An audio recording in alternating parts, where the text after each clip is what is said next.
Well, welcome to the 2.2 notes for Math 126, 127. You might be wondering where are the 2.1 notes? We're naming these the same names as your textbook. And so 2.1 was the topic we felt like you guys kind of already have enough background knowledge on that we didn't need to explicitly teach it. However, if you do need some additional review of quadratics, you could go back and look at 2.1 in your textbook. And so you can get a copy of a lot of the textbook on the Math Excel, or if you want a hard copy, just let your teacher know. Okay, so specifically as we're looking at the 2.2 notes, we're going to be looking at quadratic functions. So this is the first section in our chapter, and for this unit, we're going to cover quadratics, polynomials, and rational functions. So these are a lot of topics that you already learned in Algebra 2. However, we're going to go back, we're going to revisit them, perhaps add a little bit more depth and get some clarification.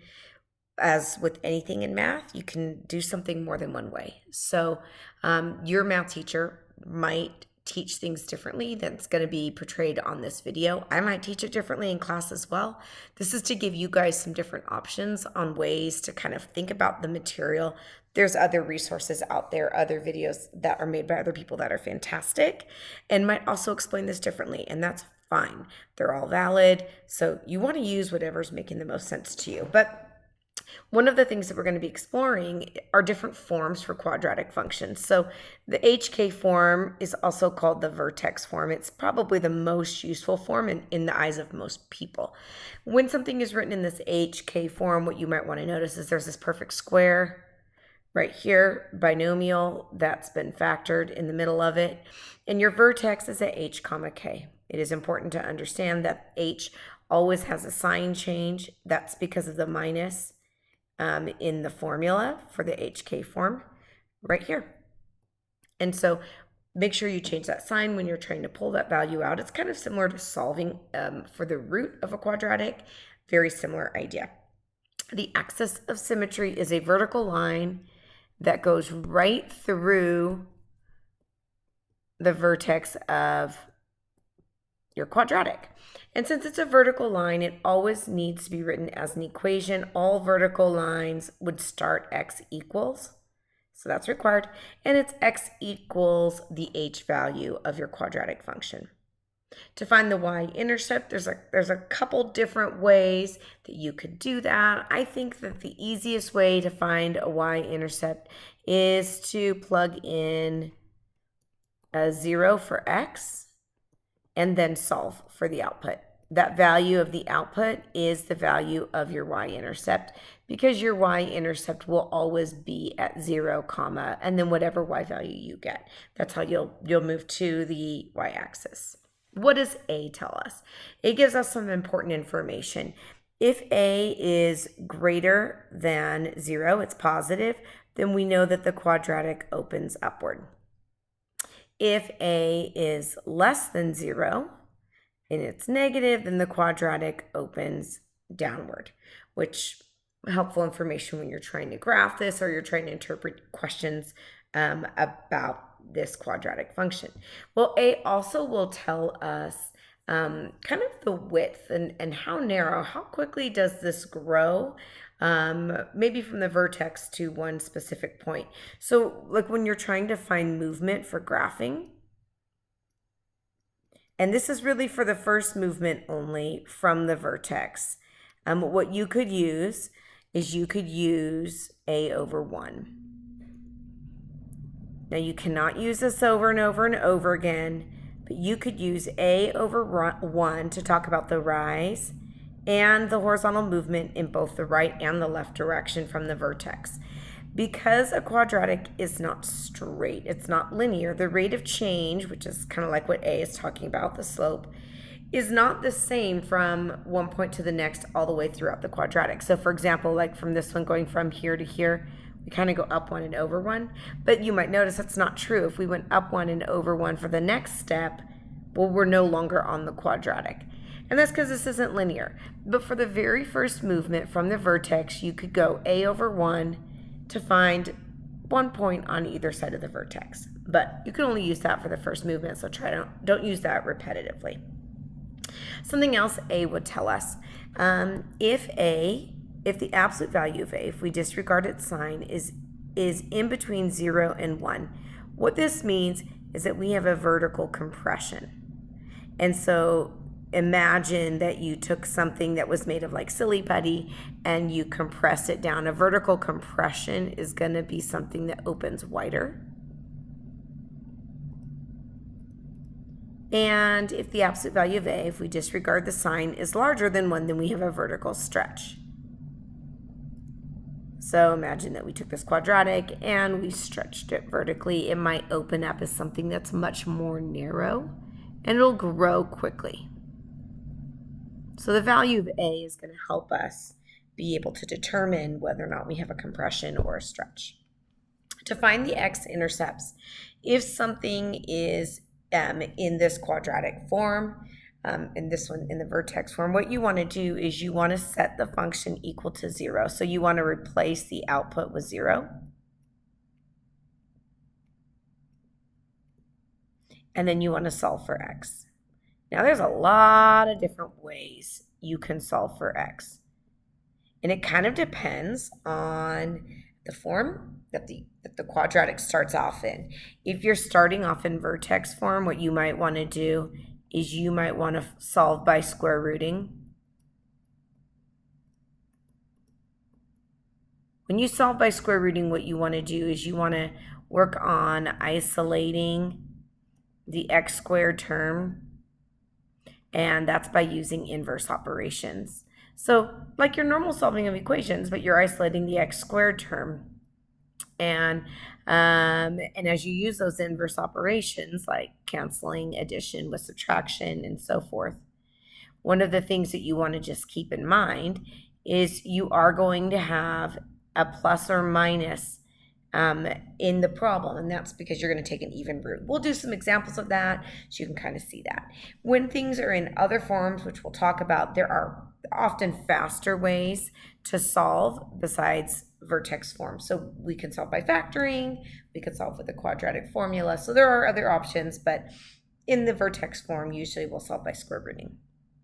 There are times that we have a max, there are times that we have a min. It just depends if we're opening up or down. If something is opening up, we will have a minimum value at the vertex, but if the quadratic is opening downward, we will have a max. The max and min would occur at the vertex.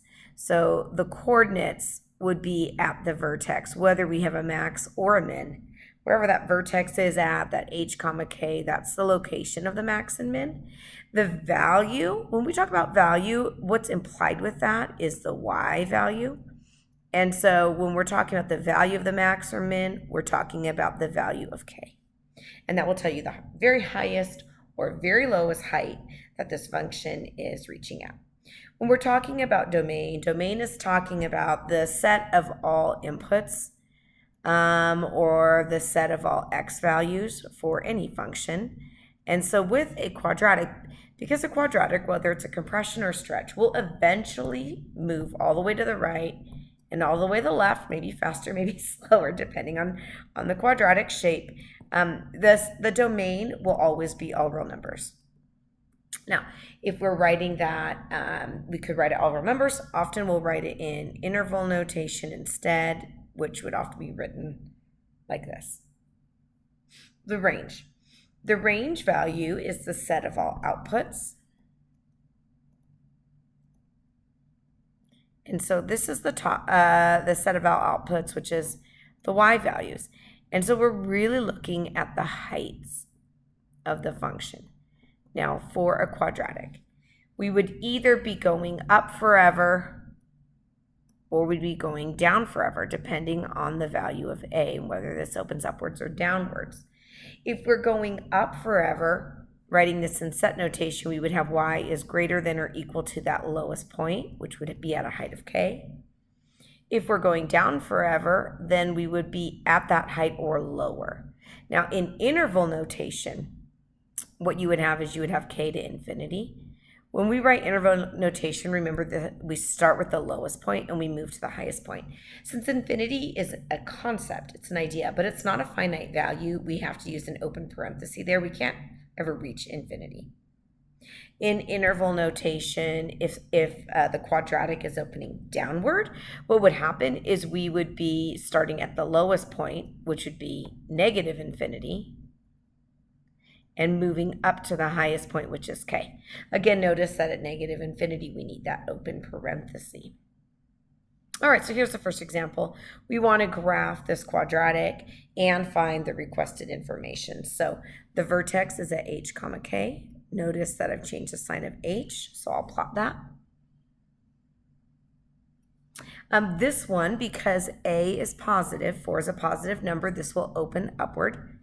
And as I graph this, I can use a over 1 to graph this. 4 over 1 would tell me the way I could move to 1 point on either side, 1 unit away on either side of the vertex. So I could move up 4 and over 1 unit. Now, there are many, many other ways to find a point, but that is one way to find this point. The axis of symmetry is a vertical line. Vertical lines will always start with the variable x. So it's x equals the h value, which is negative 3. The x-intercepts, if any. The x-intercepts can be found by setting the quadratic's output equal to 0. And then I'm going to solve this. So in order for me to solve this, I'm going to go ahead and work on undoing all of these extra values so I get the x term alone. So I'll add 1 to each side. Divide by 4. You're kind of working from the outside in on this. So I am going to want to cancel that 3, but it's on the innermost portion of this expression on the right-hand side. So what I'm going to do right now is actually cancel the squared term next. I'll do that by square rooting both sides. Anytime you take an even root to both sides of an equation as an inverse operation to try to solve something, you have to write your solution with a plus or minus. I'm going to square root 1/4. Both of those values are perfect squares, so I'll get plus or minus 1/2. So my x values would be at, if I subtract 3 from both sides, negative 3 plus or minus 1/2. Well, those are like terms. I can subtract that. Negative 3 plus 1/2 and negative 3 minus 1/2 would be negative 3.5 and negative 2.5. So those are my x-intercepts. Now, often people write them as ordered pairs. You'll want to check and see how your teacher is asking you to communicate them. Some just want the x values. Some want them as an ordered pair. The y value is a 0 because that's how we solved these. And if you think about it, an x-intercept has a height of 0, which is what we're looking for. So just to get a couple more points on this graph, at negative 3.5 and negative 2.5, that matches what I kind of already have in place, which is good. I should not be getting inconsistencies here. So that's how I find my x-intercepts. To find my y-intercept, I'm going to keep y in the equation, or f of x. You could think of that as f of x or y. So both ways to notate the output. And I'm going to replace x with a 0 and simplify this. Now, you could certainly just move to a calculator here if you wanted to. This could do all of that for you. You could just literally type, hopefully correctly, and it will tell you what the y-intercept is at, which evidently is at 37. Or I could do this by hand. 3 squared is 9. 9 times 4 is 36. Just use order of operations. And then plus 1 is 37. So I'm not going to be able to see this one on my grid for my graph. You might notice that I wrote this as an ordered pair. The x value was a 0, and that's because we inputted a 0 for x. Sometimes teachers just want you to write the value 37. So just, kind of know what your teacher wants. Let's look at the graph. Does that make sense? Like if I start connecting these points maybe correctly, let's see if I can do a little bit better job. Quite a bit of failure happening here. You guys, it is not as easy to draw on this screen as you might think. That was horrible. That was a solid 2.5 out of 10. But if you kind of guess, where's 37? Way, way, way up here. If you kind of imagine this extending out, you could probably see, yeah, that makes sense. That is reasonable. So I shouldn't have something that's like an inconsistent idea with everything else that's being presented. The maximum or the minimum on this one's going to have, since it's opening upwards, it's going to have a lowest point, so it has a minimum. That minimum is at the vertex. And the minimum value is the k value of the vertex or the height. So, or let's see, I think that's the y-intercept. Let's try this again. The vertex was at -3, -1, in case I lost any of you. And that minimum height is at -1. And if I look at the picture, that's a match. So that's still the y-intercept. Make sure you're looking at the vertex there. Domain. Domain is all real numbers. Now I'm going to write these in interval notation, but you can check with your teacher to see what they're looking for. So we're going from -infinity to infinity. The range. I want to start at the very lowest point. Well, the very lowest point is an actual finite number at -1. I will use a bracket to indicate that that is a closed circle here. This is so sad, this quadratic. I'm so sorry. the shame on that one. And then the highest value, it just climbs forever. So it's to infinity. So there's my range. Looking at another form of the quadratic function, I could have something that is in standard form. Now, to find the vertex when it's in standard form takes a little bit of work. There's a couple strategies. One is to complete the square. Totally a great way to know how to complete the square. We will review that. So h comma k is still going to be the vertex. And if you complete the square, which we'll talk about in a moment, it'll get you back into the vertex form. There is an alternative way, which is to use -b over 2a. If we think of those coefficients and constants here as a, b, and c, and then you plug that into the quadratic to find the output, that's a different way to find the vertex. We're going to discuss both. The axis of symmetry is still at x equals h, which could also be found as x equals -b over 2a. That is another way to find h. The y-intercept, here, if you plug in a 0 for x, what will happen is these two terms will zero out, leaving you just with c. So when something is in the standard form where everything has been expanded out, c is the y-intercept. A tells us the same information as on the previous page. So this still tells us whether or not something opens upward or downward. This is not any different than the previous page. We can still use a over 1 to help us graph the quadratic function. This will tell us a rise and a run in each direction. You can only do this once. This is only for the first movement on either side of the quadratic function. And we can also find out if the absolute value of a is in between 0 and 1, we're going to have a vertical compression, which makes this quadratic open up like wider and shorter. Or if the absolute value of a is larger than 1, then we will have a vertical stretch. So nothing new. That is all the same. Now, one way to find the vertex is to put this back into vertex form. And we can do this by completing this square. Now, completing the square, what we want to do in order to complete the square is we want to start by we want to factor out a from the first two terms. And then we will both add and subtract b over 2 quantity squared, and this is for the new value of b, which will make sense when we do it. And then we will factor and simplify.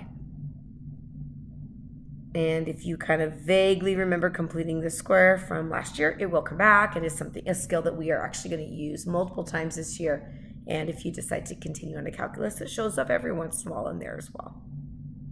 The other way to find the vertex is to use -b over 2a comma y.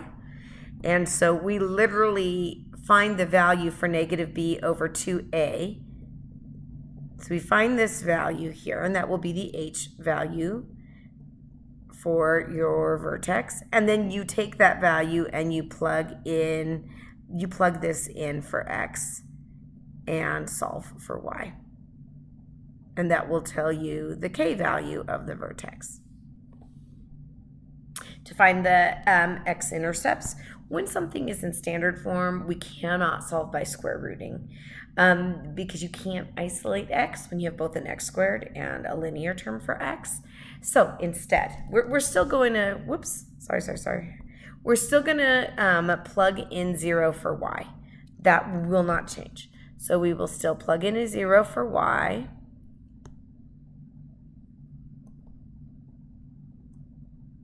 And then we're going to solve for x. But our strategy for solving for x is going to be different. I think that this one in many ways is easier sometimes.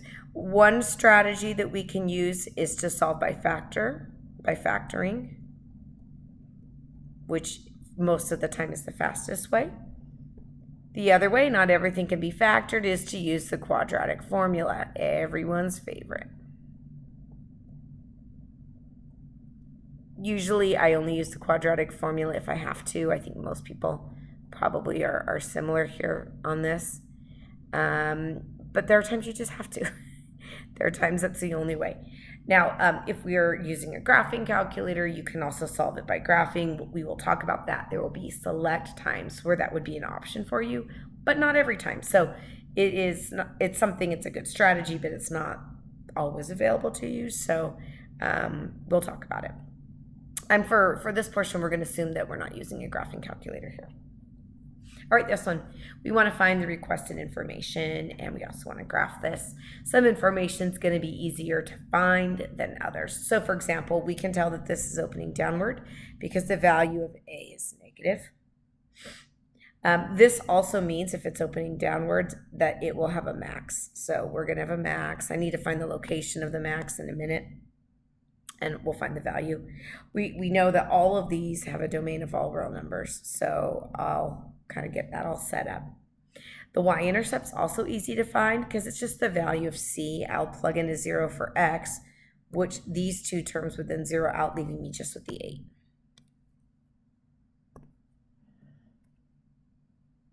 So I now have 1 point on my quadratic, 0, 8. And again, I know that this is opening downward. So to find the vertex, one way is to use negative b over 2 way. Another is to complete the square. I'll show you both. All right, and you do need to know how to complete the square. We're going to need it for other things. So I'm going to start with that one. It's not always the one that everyone just immediately chooses. However, it is an important strategy. So in order to complete the square, what you will do is you will start by factoring out any value of a from the first two terms. Now, since a here is a -1, that just changes the signs. I'm going to be adding something to complete the square for this quadratic. Whatever I add, I need to also subtract. And then that value of c, that positive 8, is still part of the expression. So what I'm doing is I'm going to add something and then remove it as well. I'm going to do that strategically to make sure this equation stays balanced, but that I get useful information. I'm going to use the value that's the new value in the b position, which is now positive 2. Okay, I'm going to recognize that changed from a -2 because I factor out the negative, and I'm going to use this number. I'll take that value, I'll divide it by 2 and square it. And that is what I'm going to add right here. Well, 2 divided by 2 is 1. 1 squared is still 1. That's what I'm going to add, kind of. I'm adding that value of 1, but I want you to notice that value has been multiplied by this -1. So since it's been multiplied by this -1, when I subtract it, I want to subtract the same thing that I added. So since I really added a 1 times a negative, I added a -1. That's also what I want to subtract. So whatever I add, I also subtract. And I'm now going to factor this trinomial. Well, the two factors of 1 that add up to 2 are 1 and 1. So x plus 1 times x plus 1, or x plus 1 quantity squared. And then I'm going to add these together. I'll combine like terms right here. So this is positive 1 plus 8, which is 9. So now I have this in HK form, which is useful because I can find my vertex. I'll change the sign of H. So I have -1, 9 as the vertex. Now, you probably can get some pretty good ideas from here how this is going to look when I then factor this or when I graph this. But if I want, I could use a over 1 from the vertex. So a is negative 1 over 1. That means down 1 and to the right 1 in both directions. We already had one of those points from the y-intercept, so that's a match. So I've got a couple good points on here. The axis of symmetry, we'll start with the x value and we'll go through the vertex. Now, I did tell you that there is another way to find the vertex. This way is faster than completing this square. However, it has limits on its usefulness because it's really only used for quadratics. Completing the square is a skill we're going to use for many different shapes throughout the year. So we have to learn completing the square. But I will show you this other strategy. I could use negative b over 2a from the original expression. If I do negative b, notice how b changed signs, over twice a, that will tell me the value of h. That was a much faster way to get the h as negative 1 than completing the square. Okay, so it was valuable. And then I could take this and I could substitute in that negative 1 into my original expression for f.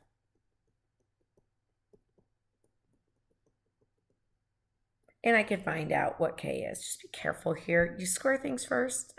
That's a positive 1. Back to a negative 1. Be careful. Make sure you square it before you multiply or else you'll get a wrong sign. So I have negative 1 plus 2 plus 8, which is 9. Now, if you work on completing the square, it ends up becoming a very fast skill. But for most students, negative b over 2a feels more direct.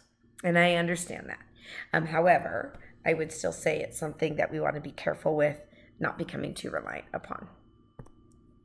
All right, solving for the x-intercepts. I'm going to, I could, now that things are in HK form, I could solve by square rooting like I did in the previous example. But I'll solve this one by factoring just to remind you of that skill. So I'll plug in a 0 for the output. This is for me finding the x-intercepts here.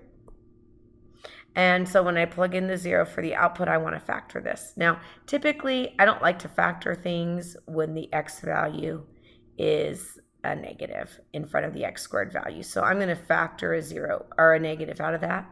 Alternatively, you could move everything over to the left-hand side. That would also change the signs. And then I'll solve this by factoring. So I'm looking for the factors of negative 8 that add up to 2. Well, factors of 8 are either 4 and 2 or 1 and 8. I'm going to use 4 and 2. That could get me to a 2 if the 2 is negative, if I did 4 minus 2. So this would be x plus 4, x minus 2. And notice when I multiply those, that would give me the negative in front of the 8. I'm now going to solve this. My x-intercepts will have an x value of negative 4 and positive 2. So note the sign change from the solutions to the answers.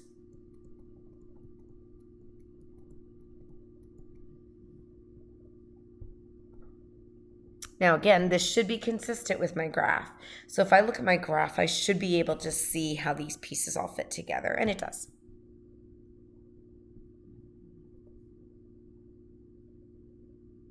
So there's my quadratic from there. Again, this has a max value. The maximum will be at the vertex, so it will be at negative 1, 9. And the actual value of the maximum is the k value of 9. The range, since this one's going down, we start with the lowest value, which is negative infinity. That's the lowest height. We move up to the very tallest height, which is at 9. That would get a bracket there because that's actually a defined point with a closed circle. All right, a couple more examples here. These ones have some word problems, so we have to kind of interpret it and decide what are they asking us to find. So this one, an archer's arrow follows a parabolic path. What this tells us is that this is a parabola, which is another way to describe a quadratic, that U-shaped graph, something degree 2 x squared. The height of the arrow is f of x. That's going to be measured in feet. And then here's the equation that would model the height. The x value here is the arrow's horizontal distance in feet. We want to start by finding the maximum height of the arrow and how far from its release does this occur. Now this equation is in standard form. So since it's in standard form, the strategies that I want to consider would be in here. And to find the vertex, I could either complete the square or use negative b over 2a. And I just like lectured you on how important completing the square is, but I would not complete the square here because of the existence of decimals. Anytime that I've got decimals, I would much rather use negative b over 2a. It's just way simpler. So when you're finding a maximum, you are finding a vertex. A maximum or a minimum is asking you to find the vertex. So I'm going to use negative b over 2a comma y in order to find this maximum. This will allow me to answer both questions embedded in this sentence.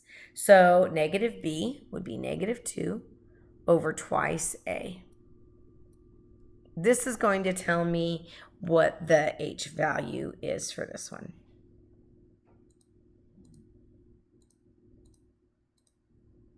Let's see if I can remember what that value was. Negative 0.05. You might notice that I put parentheses to group together the denominator items. That's because there's more than one item down there. I don't want the calculator to be confused about the fact that both of those belong on the denominator. Okay, so I'm going to get an input value of 20. So my h value is at 20. And now I need to find the k value. So I want to take my expression for my function and substitute in 20. So I'll have negative 0.05 times 20 quantity squared, and then plus 2 times 20 plus 5. So this would be one that we would be using most likely a calculator for just because of the decimals. So let's see if I can get this. Negative 0.05 times 20 squared. And I don't remember the rest of the equation. So plus 2 times 20 and then plus 5.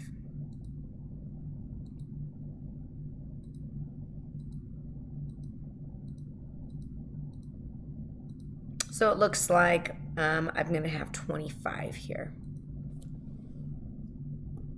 for the k value. So drawing a sketch might help you interpret what's happening in the problem. And that also might help me answer this question because then I can see what is it that I just found. So 25 is my vertex here for this graph. And so what is the maximum height? The maximum height is going to be that k value. And they told us it was measured in feet. So the max height is 25 feet. And how far from its release does this occur for this arrow?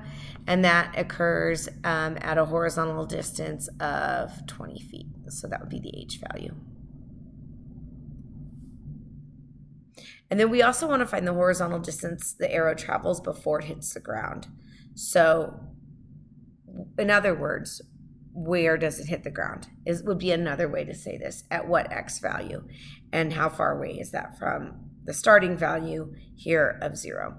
So, or maybe, I guess, let's look and see where those values are at. So this would not be one that would be easy to solve by factoring, perhaps. I mean, we could do it and check and see if it works, but we're not guaranteed that every quadratic factors. So it might make more sense on this one to use the quadratic formula. And that's what I'm going to do. So x would be negative b plus or minus the square root of b squared. 2 squared is 4. Minus 4 times a times c all over twice a. And so I'll use my calculator to help me with this. I'll get two different x values.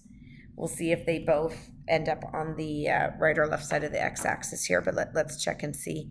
Hopefully my graph gave us enough room on this. So on the numerator, I have multiple terms. I'm going to group them in parentheses.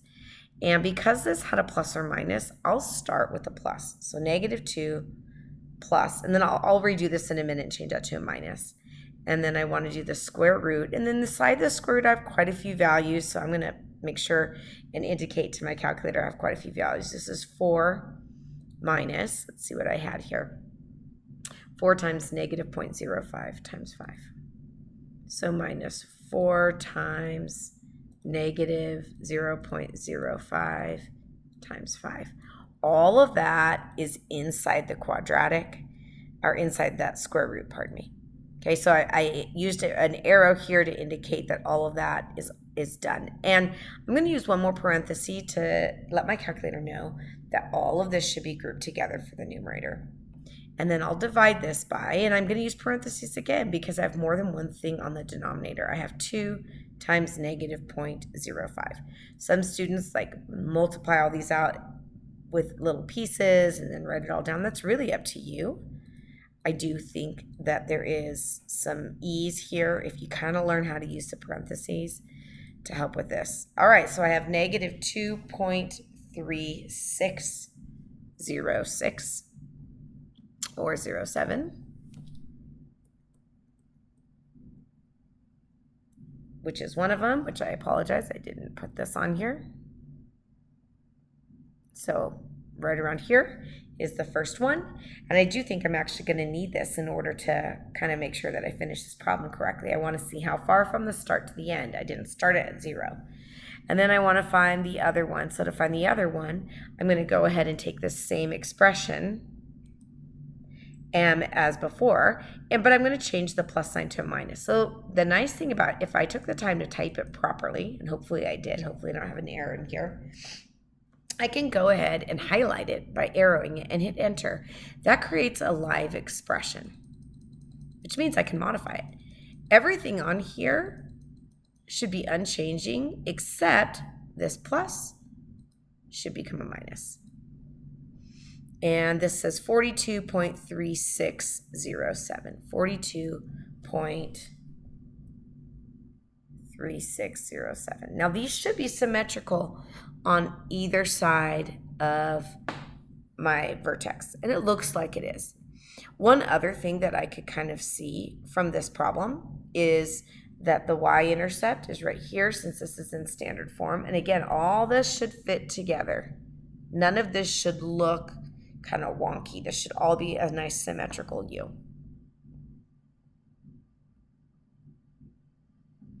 Well, we really aren't going past the ground here, but I'll pretend. So this is the arrow. Oops.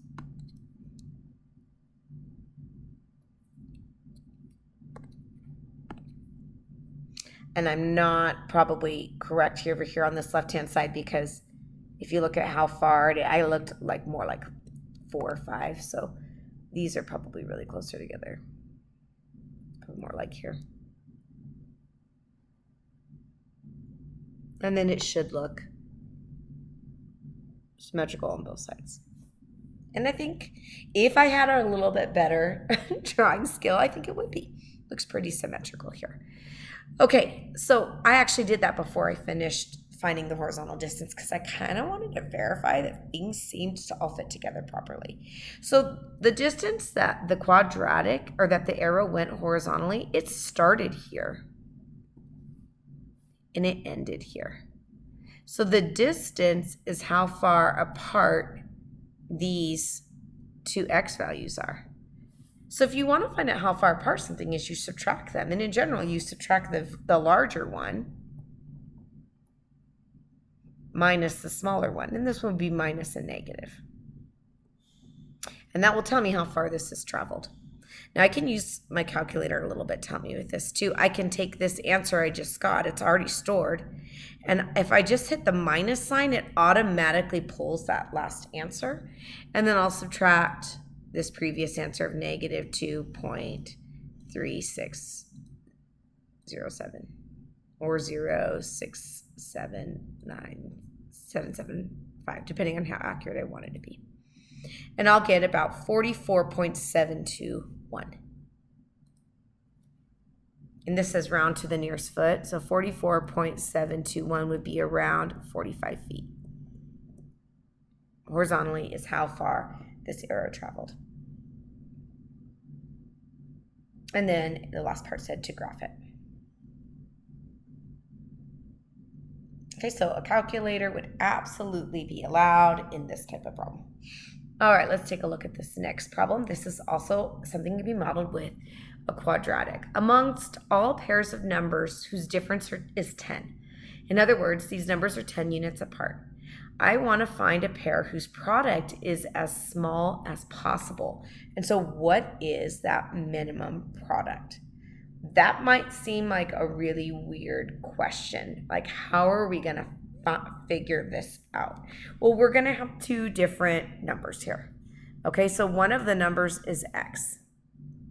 One of the numbers is x. And let's say the x is maybe the larger one.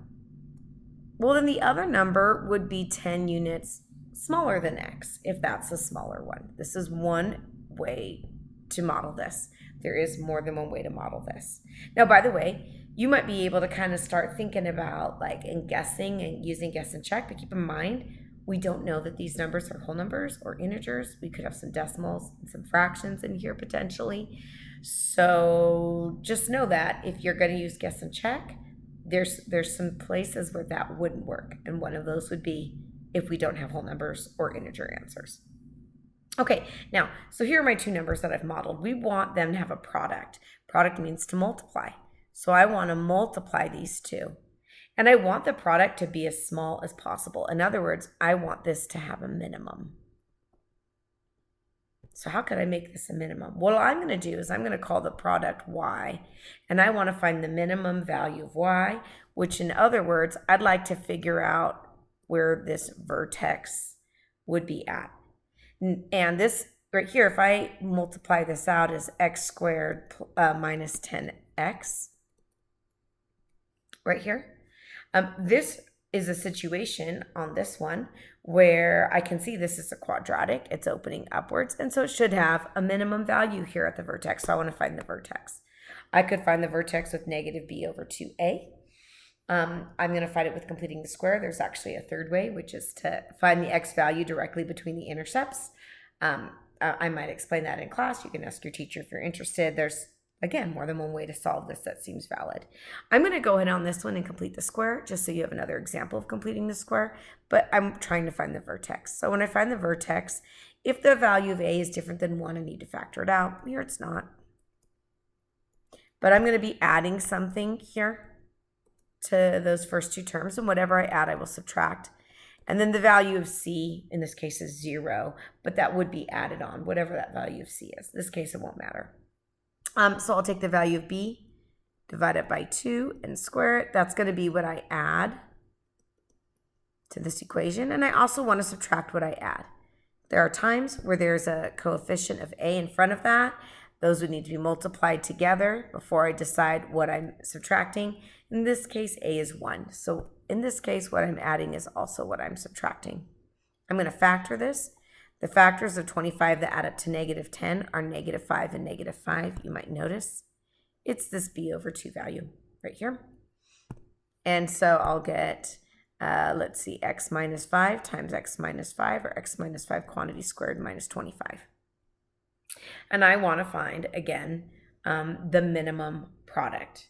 I want to find the minimum product. Well, what this tells us here in this problem is that x is 5. This minimum occurs at 5, negative 25, right here. So the two numbers, x is the first one. The first x one is 5.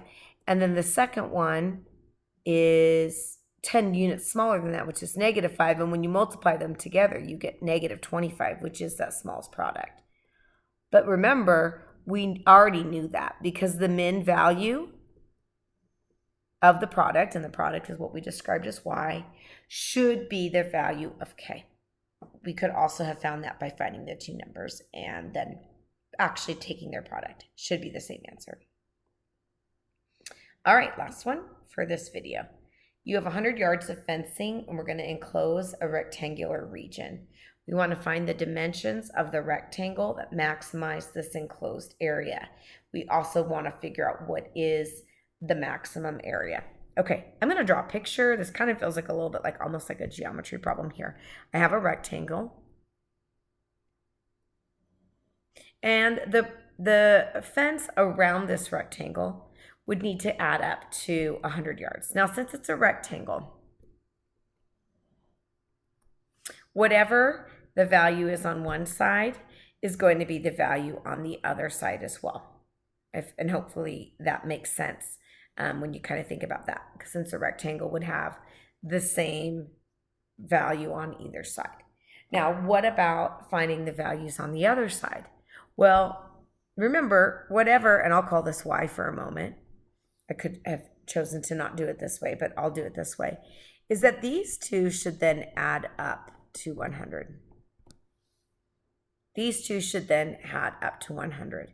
And what I'd like to do is start talking about its area. I want to find the maximum of its area. Well, an area would be x times y. I really don't like that this right side has both an x and a y. I want to maximize the area. And anytime we're talking about a maximum or a minimum, what I want to do is I want to find the vertex for that. Well, what I'm going to do is I'm going to go ahead and decide that I really would rather not have this y here. I'd rather rewrite this in terms of an x. So I'm going to go back to this expression here for my perimeter of my fencing, and I'm going to just solve this for y. And then I can rewrite y. I'll just divide both of these by 2. And what I could kind of think of this as is that this is really 50 minus x on either side. And if I add all of that up, that should add up to 100. So I'm going to rewrite my area like this.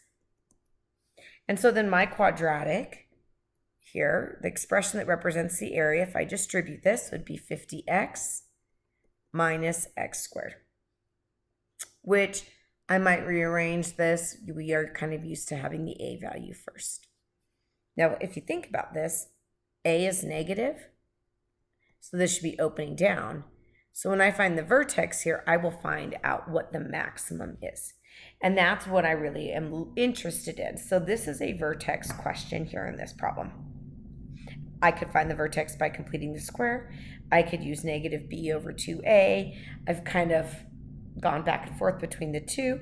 Again, because I do think that long-term completing the square is going to be really helpful, I'm going to do this with completing the square.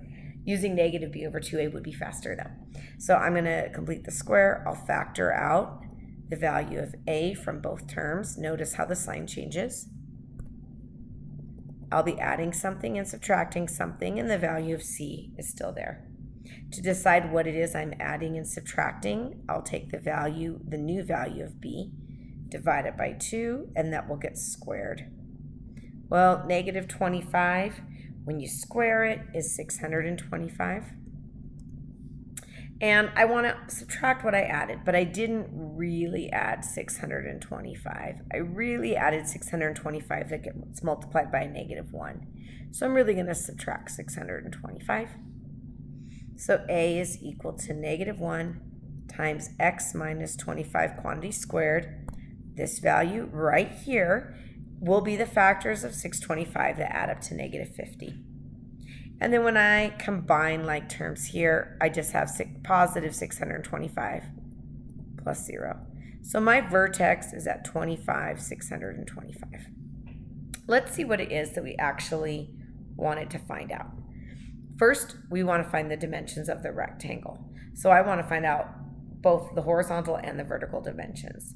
Well, the x value that gave me the max is that 25. That's this value right here. Y is 50 minus that, which is another 25. So the dimensions would be 25 times 25. By the way, something that is true, which is kind of cool to know, is that in a rectangular situation, if you're trying to have the most area, a square will always give you the biggest area for any rectangle with a fixed perimeter. So there's your dimension. So you could kind of guess that actually, that it needs to be a square. That might be useful to know. And then the max area, then remember this is the value of the max. Oops, my pen went crazy on me there. This is the value of the max. And we're finding the maximum of the area. So the maximum area here is that 625. I think these are yards. So area is always units squared. Are there more ways to solve this than what I just did? Yep. I can think of 3 other ways, so I can think of 4 ways, but here are some ideas for you for this problem. All right, that's the end of our notes for today.